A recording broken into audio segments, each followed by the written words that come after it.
Welcome, everybody, to the latest edition of Pinfalls. I, of course, am John. I'm JohnGSpeed.com and the Everyday Fan Sports. And joining me, as always, who else but Tommy Ellis?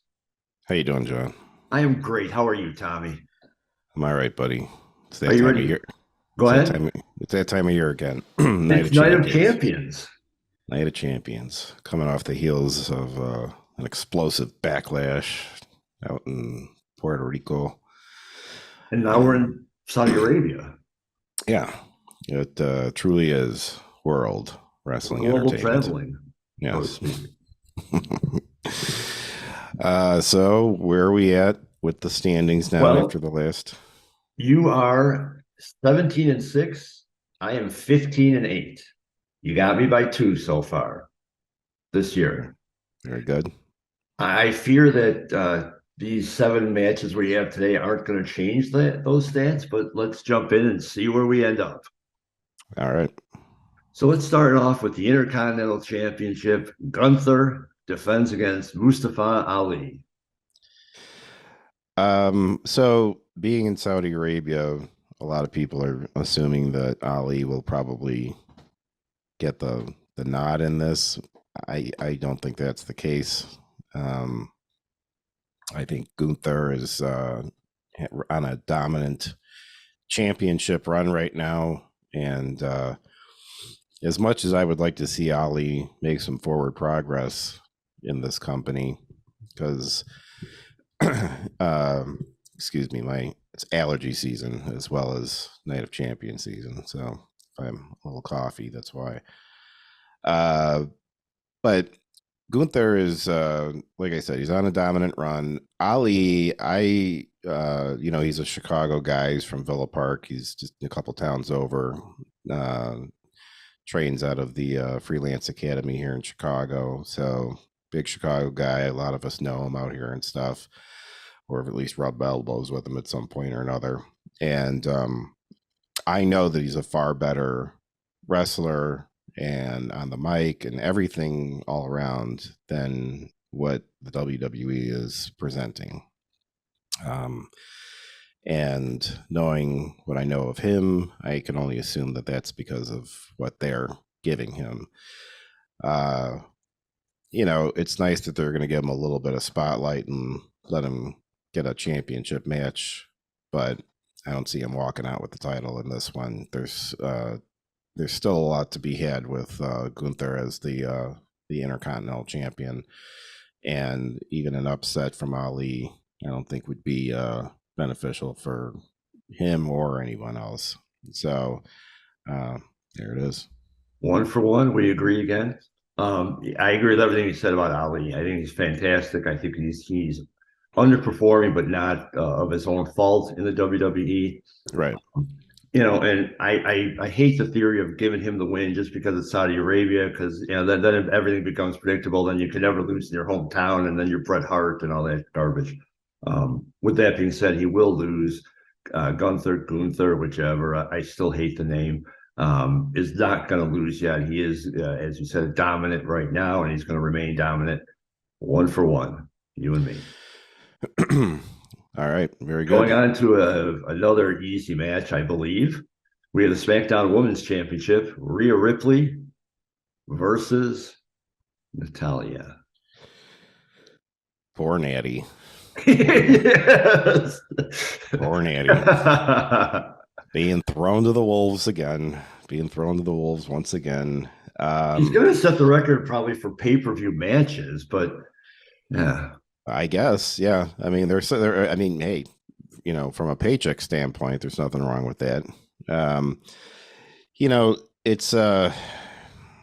It's just this match suffers from a little of what the Gunther Ali match suffers from, and that's just there's not enough build up. There's not enough story behind it. It's all been thrown together in the last few weeks, and Natalya just notoriously just loses every opportunity. Now, if there had been some build up to this, I might be more willing to entertain the notion of her actually getting a win out of this. But title on the line, different country. I think it'll be a good match. And I think she's a good person to have Ripley work, because in Saudi Arabia, it's a different crowd, it's a different environment, there's different rules. The women have to be all covered up and all that sort of stuff. And Natalia, say what you will about her, is certainly a long standing veteran at this point, and been all over the world and wrestled everywhere and wrestled everybody for sure. So she's a great hand in the ring in that way, very reliable. But they're not going to cut Rhea Ripley's title reign short that quick. So I'm going with Ripley. The only thing I disagree with is, and everything you said is completely accurate, but being that this is kind of a throwaway match, for lack of a better term, there's no feud, there's nothing building it up. I would have rather seen them give the title shot to anybody else, to somebody who hasn't been on a million pay-per-views, just to get the rub, just to get the exposure, just to do something different. We've seen this match 100 times, Nat. Love Natalia. She's not going to win this. She shouldn't win this. Rhea Ripley should continue rolling. Yeah, and the problem is that on the one or two times that Natalia has held the title, it hasn't been a very remarkable title run. Now, part of that, I believe, is just WWE not giving her enough time to really push it and develop. But at the same time, I don't feel like I see much exuding from her, even when she's not carrying the title. It's just, she's just, from a personality character standpoint, just very flat, uninspiring, again, from an in-ring standpoint, she's training every one of those women on that roster. They're all learning from her. So she's very good. She knows what she's doing. There's no doubt. But just as a character on her own, especially, just doesn't fly. And to carry the title, you got to have personality and charisma and all the other stuff. So, the only thing I can say is that maybe, I know you're saying that, maybe they could have given this to just anybody else but her. But at the same time, I think they got to throw her a bone once in a while, And okay, yeah. At least she's getting a title match on a big pay-per-view overseas and stuff like that.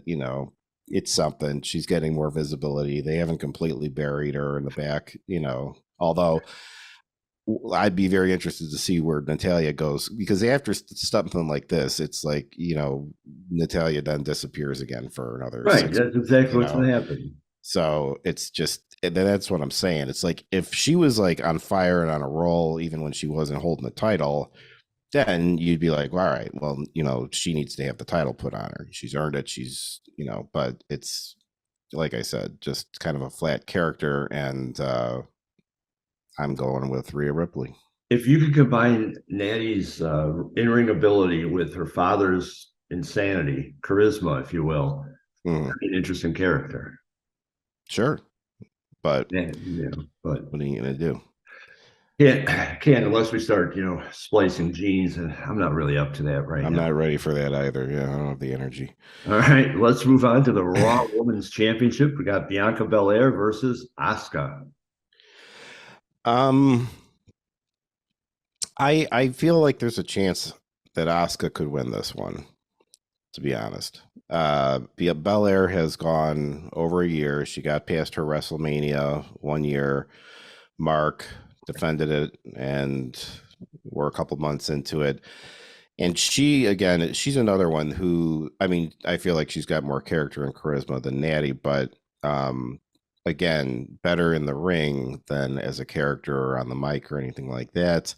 I think she's had her run. I think she needs a break, probably, on top of everything else.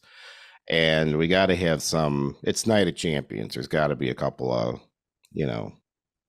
title changes here. So I'm actually going to go with Asuka on this one. I am going with Asuka as well, even though I think her rise to the top, if you will, has been uninspiring. I thought that, the turn I thought would have lit something up, and she might have gotten some pop, but I don't. It's left me really flat. But for the same reasons you said with Bianca, I think it's time for the change. I thought it was time for the change last month, And maybe the title change to Asuka will pop her, latest run. We'll see. But I think Asuka walks out with the title. Like you said, it's Night of Champions. We got to have some new champion. Right. Otherwise, we have to change the name of it. Right. Put something else. All right, let's move on. Now we've got a match that I'm really excited about. We got two of my all-time favorites. Unbelievable. This isn't you and BD Smooth. It's Becky Lynch, Trish Stratus. Well, this is one that actually has some decent storyline build up to it. But you've got two very good personalities in there with each other. There's no title on the line in this, and I think that Trish is not here for a one and done visit in the WWE, and I'm going to go with Trish on this, and I think that it's going to prolong this into a longer feud between the two of them, because while I don't think it's a one and done with Trish, I don't think that she's going to like beat Becky and then hang out like either way, win or lose. I don't think she's going to be like hanging around and fighting other women. Like they want us. This is a Becky and Trish Stratus storyline, and they gotta continue this. It's too early for Becky to get retribution on her for forcing her to lose or causing her to lose the tag titles. So, and I think the people of Saudi Arabia would like to see Trish Stratus, in person and get a win. So I'm going to go with Trish Stratus. Well, we got a difference. And part of my reasoning I will explain, or part of the aftermath I will explain later. But for right now, I'm going with, I think Becky's going to win. I think it is going to be a longer range feud, but I think Becky wins the first one and Trish comes back strong and says, it was a fluke. Something happened. Maybe Lita gets involved to help Becky. I don't know. But I think there definitely will be a rematch. I think then maybe Trish wins the rematch and they have the blow off match later down. I do believe that at some point in this thing, Lita definitely gets involved for sure. Because Lita turn, that could be too. Turn to help her bestie. It could be. Now there would be a big pop to take this to Saudi Arabia and have both Lita and Trish Stratus there for it. So, and they do really like to cater to the Saudi Arabia audience, but we'll see. But I think the future goes the same direction regardless of who wins. Yes, I agree. But I'm giving the first win to Trish Stratus here. Well, I'm giving it to Becky Lynch, so to speak. All right, so we got one on the line there. All right, now let's go to Mr. Becky Lynch. We got Seth freaking Rollins versus AJ Styles for the World Heavyweight Championship. A beautiful belt. A beautiful belt, by the way. Yes, I agree. Confusing, but wonderful. Yeah, I mean, the thing with this belt is what the title is I appreciate what their intention behind it is and everything. But I don't like seceding to the notion that Reigns is just too dominant to the point where we need to create another title. It's insulting to everybody else. Right. It's like, look, nobody's ever going to beat this guy, so we just got to have a title where someone can actually like move it around and stuff. And so you're second best. Enjoy. Right. So I don't like the context of it, but that aside, I am excited for it. This will be a good match either way. I'm definitely going with Seth Rollins on this. Just makes more sense. He's on fire. Styles has a few people who are gunning for him already, storyline wise, and who have been coming after him. And Rollins is kind of on cruise control right now, kicking ass, taking names. No major rivals waiting in the wings for him at the moment. So if there's any chance of anyone interfering or doing anything that could cause Styles, to lose this somehow, whether they catch him before the match or whatever the case is, he's more likely to get that sort of treatment, which would then give him his excuse for losing and Rollins going over. I think the place will go nuts. They'll love it. And he's a good guy to give the title to and carry on and have many great pay-per-view matches forthcoming. So You're going with Seth. Going with Seth. I am going with Seth too. Now, the only thing I was thinking, and this is kind of an off the wall thought, it just ties into it kind of depends on which way they go, what order they go. Somehow I have a feeling Trish is going to get involved in this. And possibly, although I'm picking Seth, Trish could possibly cost Seth the win. So if you have Becky beat Trish beforehand, then you have Trish come back to take out Seth to cost him, and then that sets up, now Becky still wants Trish. But it works either way. Even if Trish wins, or if the match is after, either way, it works on either level. And I could be completely wrong, of course, but somehow I see Trish getting involved in this. But I'm still going to go with Seth winning. All right, I'm with you. Anyway, so moving along, we have the undisputed WWE Tag Team Champions of the World from a little road dog in me. We have champion Sami Zayn and Kevin Owens, two of your former colleagues, defending against the Roman Reigns. The undisputed WWE Universal Champions, Roman Reigns versus Solo Sikoa. Yes. I got confused in the titles there because it's the undisputed tag team titles, but yet Roman Reigns is the undisputed WWE Universal Championship. It's way too much shit. Well, it'd be easier, just a WWE title. I'm definitely going with Owens and Zayn on this.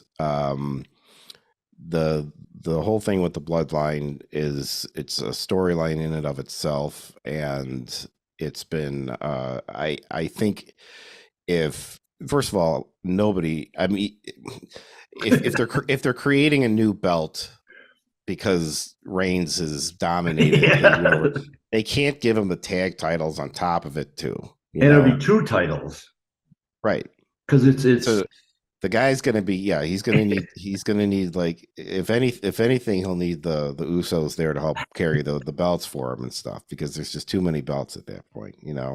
He hardly carries the two that he has. He's got Heyman doing it for him. So I think it just adds more to the story if they try to get the tag titles and then they can't do it, and then the Usos can be like, well, see, now you know what we've been dealing with, which could then lead to more dissent within the bloodline. So I don't think it's a hard one to pick on that one. So I'm going with Owens and Zayn. Are you giving him any? Are you as a former colleague, are you coaching him up at all on this? Well, I wouldn't go so far as to call me a former colleague. We've been on a few of the same shows before. There's a lot of people who can say that, but I didn't say you're the only one. Yeah, no, I'm not. No contact with these guys, and they certainly don't need any advice from me on it. But they were a champion, multi titles. They will. They'll be fine. They'll be fine. You won more titles in that company than they did. That's true. Yeah, exactly. Yes. All right. True. So now we have probably the match of the night. You didn't give us. You didn't say who your pick was. Oh no, I'm going with Sami Zayn and Owens for exactly the same reason. Yeah, I wonder if it gets boring when people hear that we just pick the same things. But as we said all the time, we don't talk. I haven't talked to you at all about any. I send you the match just so that we're on the same page, but we don't discuss any of this. And in my notes that I've got on my screen, like it's almost like you're reading my notes. So I can either repeat everything you said or just go, I agree with everything you said. Yeah. So so Zayn and Owens for the win, and then it sets up more bloodline dissension. Okay. So now we're on to Cody Rhodes versus Brock Lesnar with or without Paul Heyman. He will be without Paul Heyman. He might come back. You never know. No, he's not gonna come back for Lesnar. There's no way. He knows where his bread is buttered, and What it's about when Roman eventually loses? Then does he go back to? he may try, but I think Lesnar has. I think they've worked hard to carve Lesnar into being able to stand on his own 2 feet at this point, and it would be regressing at this point. As great as Heyman and he were together, I think it would be regressing for him to go back with Heyman. So, As the heel, he might. but yeah, I'm going with Lesnar on this one. There's no title on the line. I think that I mean, Cody just took some severe injuries this past Monday from him. I mean, he'll have a big uphill fight on his hands, and I'm sure he'll put on a great performance and a noble one. But I think Lesnar will win, and I think they want to see Cody have to fight through this whole Brock Lesnar thing, at least get one more match out of this after this. And I think he needs to kind of be really bullied and pushed down before he can have the comeback and the victory mean as much. So going with Brock. As am I. I think they do need to stretch out the feud, or I shouldn't say need. They do want to stretch out this feud at least for one more pay-per-view. Cody, the injury on Monday sets it up perfectly. There's his out, and Lesnar just attack that part and just destroy him on that. It sets up another match. Cody eventually is going to win this feud. He's got to eventually win this feud. Yeah, he will. I just think that, like I said, for the win to really mean something and have the ultimate significance and impact, he's got to get it. He's got to really get beat up bad, and he has so far, but I think, it's the chase. Yeah, it's the chase. So then after he's done with Lesnar at whatever point, is Roman Reigns next, or is there another stumbling block that he'll have to go through? Honestly, I think they're going to have Cody spend the next year dealing with stuff like this, where he's going to have the slow build, and maybe next year WrestleMania or something like that, he'll finally get his chance. And it may not be Reigns; it may be for the heavyweight championship. But so who's next for Cody then? See, I think that might have been a mistake. Like, you set him up with Brock, who theoretically is one of the baddest hombres there. Brock should have been like the stepping stones should not have been right first, because after Brock, anyone else would seem not as bad. Yeah, not as impressive to win. Right. Who's next? I don't know. Maybe the answer's in that question. Jim Neidhart is dead. No. You say who's next? Oh, somebody in NXT? No. Goldberg? Yes. There you go. Well, I'm beating up a 56-year-old Goldberg who. Yeah, no, I know. Maybe Lashley. I don't know. I don't know who would be. I've heard rumors, but I don't agree with them either. So I don't know. I for now, let's just focus on what's in front of us, and I think that Cody's going to put up a good fight, but at the end of the day, he's going to be beat up pretty good by Lesnar.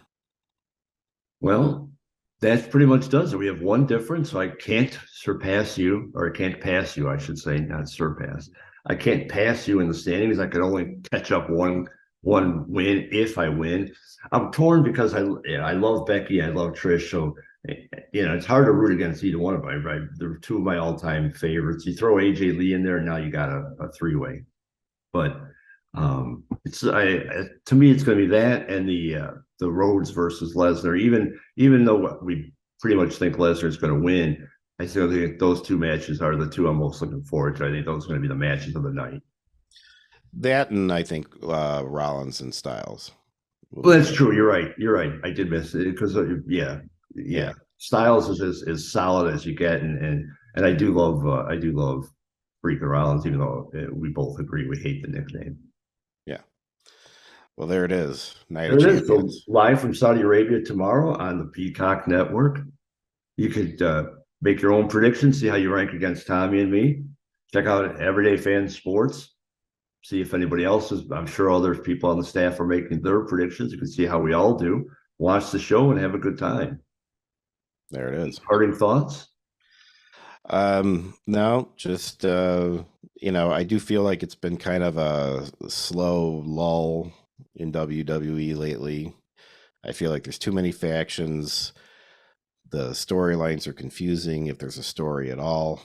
Too many titles. There's too many of everything, and they really need to trim things up and tighten up the whole thing. But other than that, all we can, but post WrestleMania, that's how it is a lot of the time. This is the time of year when they play around with things and try new stuff, and so it's kind of an uncomfortable period of time. But then usually by SummerSlam, they start getting an idea of where they want to push things and then go from there. So, and then when you throw in the Saudi Arabia factor of you never know what that might affect the card, that might affect the outcomes too. That's always the unknown factor. Sure. Well, there it is. There it is, folks. So, Tommy, thank you for your time, consideration, and your wrestling acumen as always. Everybody else, thank you for listening. Check out the WWE tomorrow on Peacock, and we'll catch you next month. Thanks. That's it for Pinfalls.